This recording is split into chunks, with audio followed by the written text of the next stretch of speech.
Hello friends, एक बार फिर से आपका दोस्त आसिफ लखनऊ से आपके साथ है। बहुत बहुत स्वागत। चैनल का नाम Asif's ASIF Asif's English and personality development. 550 से ज्यादा वीडियोस और 13,000 से ज्यादा सब्सक्राइबर्स। दोस्तों, इस बार जो वीडियो की फ्रीक्वेंसी है आप पाएंगे कि करीब थोड़ा समय ज्यादा हो गया। उसका कारण था कुछ पर्सनल। मेरी बेटी का विवाह था, उसके बाद मैं थोड़ा बीमार हो गया और अब ईश्वरी कृपा से मैं पूरी तरह स्वस्थ हूं।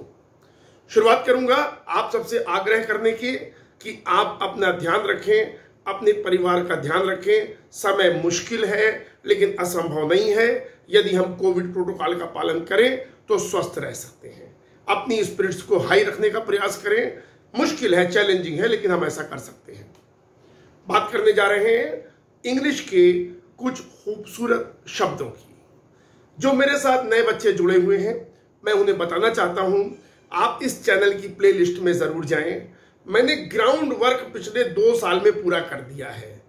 आप ग्रामर वाले पोर्शन में जरूर जाएं, बिल्कुल प्रारंभ से देखें। जो बिगिनर्स हैं बच्चे अभी, जिनको पार्ट्स ऑफ स्पीच ठीक से नहीं मालूम है, जिन्हें वाक्यों के प्रकार नहीं मालूम है, जिन्हें 12 प्रकार के टेंस ठीक से नहीं मालूम है, जिन्हें 13 मॉडल ऑक्सिलरीज नहीं मालूम है, वो बच्चे जरूर बहुत ही सरल भाषा में समझाया है, वो चीज बताई है और उतनी बताई है जितनी बतानी चाहिए, जो अच्छी इंग्लिश बोलने के लिए या कॉम्पिटिटिव एग्जाम में सफल होने के लिए पर्याप्त है। आप जरूर उन वीडियोस को देखिए। नॉट ओनली दैट, मैं हमेशा अपने बच्चों से कहता हूं कि यदि आप इंग्लिश पर कमांड करना चाहते हैं तो इंग्लिश के 2 पिलर्स पे कमांड कीजिए। एक पिलर है ग्रामर का पिलर। आपको ग्रामर मालूम होनी ही चाहिए। You have to have profound knowledge of grammar. और दूसरा पिलर है words, vocabulary. You have to have an exhaustive range of words in your mind, because whether you speak in English or you write in English, you require these 2 things. चाहे आप English बोलें और चाहे आप English लिखें, इन्हीं 2 ingredients को मिला करके इंग्लिश के वाक्य बनते हैं। आज मैं आपको इंग्लिश के कुछ खूबसूरत शब्द, द मोस्ट नीडेड वर्ड्स। आप एक चीज मैं और आपको कहना चाहूंगा, एक मेरी सीरीज है, एक ग्रुप है प्लेलिस्ट में, सीखें इंग्लिश के 2000 सबसे महत्वपूर्ण शब्द। 20 वर्ष का अनुभव है, 20 वर्षों से एक ही काम कर रहा हूं, इंग्लिश इंग्लिश इंग्लिश। चाहे वो स्पोकन हो, चाहे रिटन हो और चाहे कॉम्पिटिटिव की हो। पर्सनालिटी डेवलपमेंट में काम कर रहा हूं, इंटरव्यू की तैयारी करवाता हूं। आप जरूर उस सीरीज को देखिए। ऐसे चुन चुन के करीब 600 से 700 वर्ड्स अब तक अपलोड हो चुके हैं। सिर्फ याद रखिएगा, शब्द की हिंदी जानने से आप कभी भी उस इंग्लिश के वर्ड को अच्छी तरह यूज नहीं कर पाएंगे। अगर आप चाहते हैं कि आप वर्ड को यूज करें, वो वर्ड इनकॉर्पोरेट हो आपकी वर्बल वोकैबुलरी में या लिखते समय ध्यान आ जाए, तो वर्ड को व्यापक रूप से देखा जाता है। शब्द की स्पेलिंग, शब्द का उच्चारण, अगर वर्ब है तो 3 फॉर्म, और फिर सेंटेंसेस में उसकी एप्रोप्रिएटनेस कि किस कॉन्टेक्स्ट में कौन सा शब्द जाएगा। अगर आप इतना सब करेंगे, जो आसान वाले शब्द हैं उनमें तो आपको खाली टेबल माने मेज और चेयर माने कुर्सी, लेकिन अगर ऐसे वर्ड हैं परसिवीर, एग्जॉस्टिव, स्क्रैप्युलस, तब फिर आपको समझने होंगे। शब्द हमेशा समझा कीजिए। अगर कोई व्यक्ति ये सोचे कि मैं रोज 50 शब्द रट लूंगा, कुछ समय बाद अंग्रेजी का राजा बन जाऊंगा, वो बहुत बड़ी गलतफहमी में जी रहा है। Word power layer by layer buildup होगी। अगर आपके एफर्ट्स में कंसिस्टेंसी है तो आपको वर्ड पावर बिल्डअप हो जाएगी। सेम यही हाल ग्रामर का भी है। सिर्फ परिभाषाएं रटने से आपको कामयाबी नहीं मिलेगी। You will have to understand what is clause, what is a sentence, what is a phrase, what is the difference between idiom and phrases, what are conjunction parts of speech, very important. अब अपने मुद्दे पे आ जाते हैं। पहला शब्द आपको जो आज सिखाने जा रहा हूं वो है आर्ग्यू। जैसे कि मैंने बताया, मैं आपको द मोस्ट नीडेड वर्ड सिखा रहा हूं। आर्ग्यू शब्द का इस्तेमाल हमें बहुत बार बार करना पड़ता है। उच्चारण है ना, आर्ग्यू, आधा गा या में छोटी को मतलब आर्ग्यू। आर्ग्यू का मतलब होता है बहस करना, बहस करना। आर्ग्यू का मतलब होता है बच्चों बहस करना। बहस दो तरह की होती है। एक होता है लॉजिकल डिस्कशन, जहां पे इसके लिए हम वर्ड यूज करते हैं डिस्कस, वी वर डिस्कसिंग। लेकिन आर्ग्यू जो शब्द है वो ज्यादातर निगेटिव संदर्भ में काम आता है। पापा ने अपने बच्चे से कहा बेटा पढ़ाई क्या करो, बच्चा कह रहा करता तो हूं, पढ़ाई करके भी क्या कर लूंगा। This is argument. मत इसलिए मैं एग्जाम्पल्स, मुझे मेरा मानना है कि एग्जाम्पल से हम सबसे अच्छी तरीके से शब्दों को सिखा सकते हैं। आर्ग्यू ज्यादातर निगेटिव में यूज होता है। जैसे he was arguing with his father, वो अपने पापा से बहस कर रहा था। He was arguing with his father. We shouldn't argue with our elders.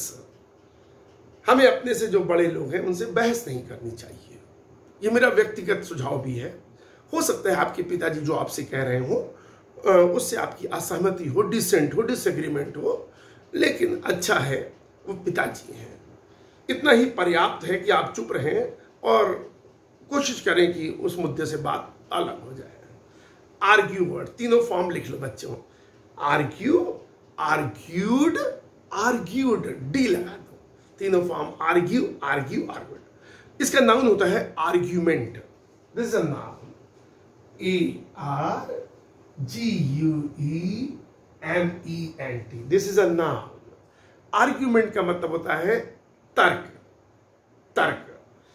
Argument code का शब्द है। जैसे the defence lawyer gave another argument.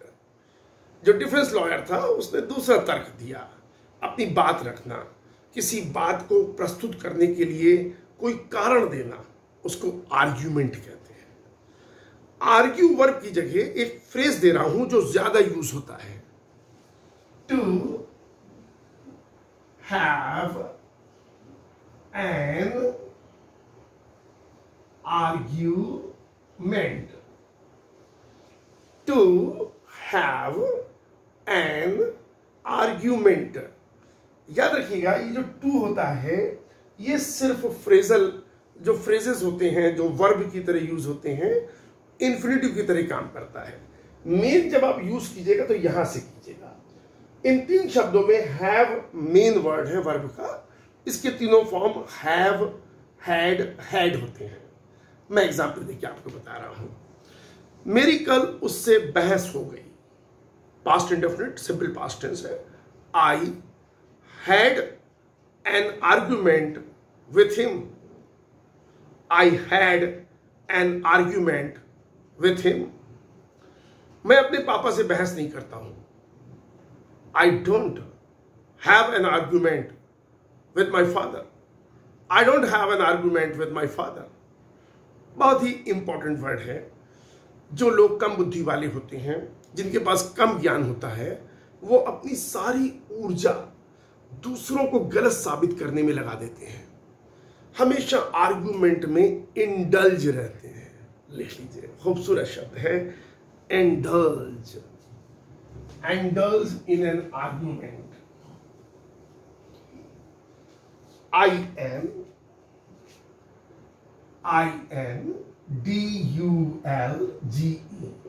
Indulge माने लिप्त होना। आपने हिंदी में अवश्य सुना होगा ये शब्द, लिप्त होना। इंडल्ज माने लिप्त होना।